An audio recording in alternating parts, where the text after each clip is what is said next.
خلافت تو رہی نہیں بھائی، اب تو دارالخلافہ بھی کوئی نہ رہا۔ آخری دارالخلافہ استنبول تھا نا، ختم ہوا 1924 میں۔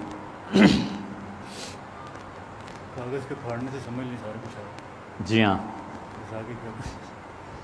CNN میں انٹرویو کے دوران اعتراف کیا کہ مسلمانوں میں وہابی فرقہ ہم نے اپنے مغربی دوستوں کی خواہش پہ پیدا کیا۔ ہم نے مساجد اور مدارس پر انویسٹمنٹ کی اور اب ہم اپنے مغربی دوستوں کی خواہش پر اس فنڈنگ کو بند کر رہے ہیں۔ یہ اس میں انہوں نے کوئی نیا انکشاف نہیں کیا۔ ہم پہلے بھی کہتے تھے، ہم اب بھی کہتے ہیں، دنیا میں اس وقت جو کام پینڈنگ میں پڑے ہوئے ہیں نا، ان میں سے ایک کام وہابیت کی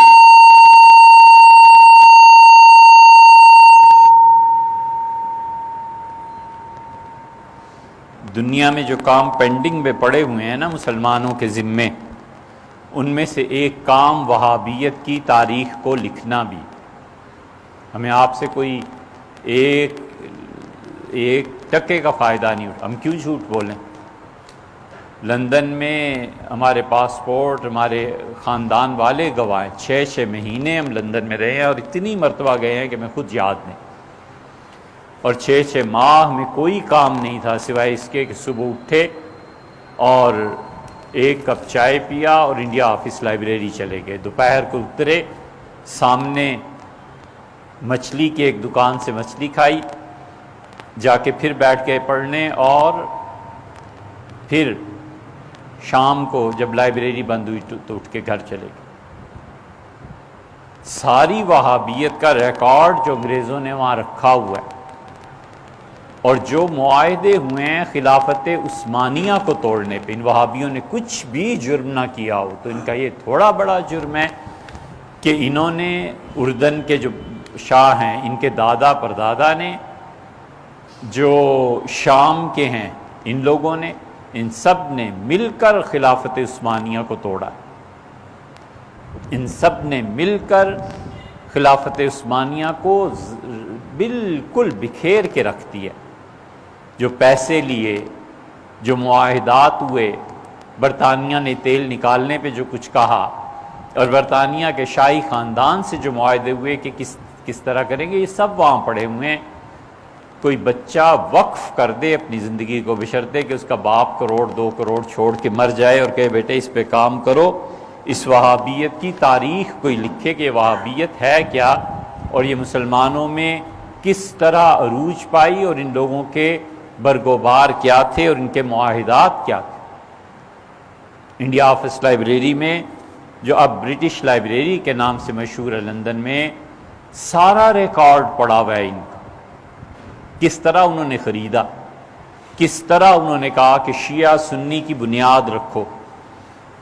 سلطان عبدالعزیز کا بیٹا کس طرح گیا نجف میں، سیدنا علی رضی اللہ عنہ کے مزار کو آگ لگایا۔ کسی کی بھی قبریں جلانا جائز ہیں؟ میرے باپ کی قبر کو جو جا کے جلائے تو مجھے کچھ دکھ نہیں ہوگا۔ سیدنا حسین ابن علی رضی اللہ عنہ کے مزار پہ آگ لگا کے آگے، اور جو انہوں نے وقف لوٹا ہے وہابیوں نے وہاں، اور جو کرتوت انہوں نے کیے ہیں وہ تھوڑے ہیں۔ حتیٰ کہ وہاں کا نجف کا ایک شیعہ اٹھا باقر، اور وہ آیا اور اس نے درعیہ میں آ کے اس کے بیٹے کو قتل کر دیا۔ اس کا ہم نے اپنا بدلہ لے لیا، اور انہوں نے سارے علاقوں میں شیعہ سنی فساد مچا دیا، ان کے نزدیک سب واجب القتل تھے۔ شامی جیسا آدمی جس پہ پچھلے 250 سال سے فقہ حنفی کا دار و مدار ہے، وہ اکیلا شخص، وہ تو 54-55 برس کی عمر میں ان کا انتقال ہو گیا رحمہ اللہ۔ اگر اور زندگی ہوتی تو کتنے بڑے کارنامے انجام دیتے۔ وہ عینی شاہد ہے ان سب چیزوں کے۔ اپنی شامی میں وہ لکھتے ہیں کہ یہ سب وہابی خارجی ہیں جو خلافت عثمانیہ کے خلاف اٹھ کھڑے ہوئے ہیں۔ ان کا اس سے بڑا جرم کوئی نہیں کہ خلافت عثمانیہ کو انہوں نے ٹکڑے ٹکڑے کر دیا انگریزوں کے کہنے پہ۔ بٹلر نے جو کتاب لکھی ہے وہ مرتب کرنے سے پہلے مر گیا، اس کی یادداشتیں تھیں۔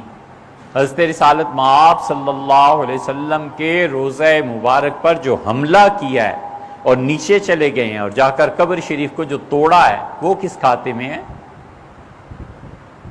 کوئی ایک جرم ہے ان کا؟ یہ تو ابھی 2 سال پہلے کی بات ہے، کہہ رہے تھے کہ حضور اقدس صلی اللہ علیہ وسلم کا مزار سب سے بڑا شرک کا اڈا ہے، لہٰذا راتوں رات کھدائی کرو اور رسول اللہ صلی اللہ علیہ وسلم کے جسم مبارک کو نامعلوم مقام پر منتقل کر دو، بعد میں اس پہ بلڈوز کر دینا۔ تو ماشاءاللہ شاہی خاندان سے جواب آیا کہ یہ بات مناسب نہیں، پکڑ کے اس کو تعزیر نہیں لگاتے کہ حضور اقدس صلی اللہ علیہ وسلم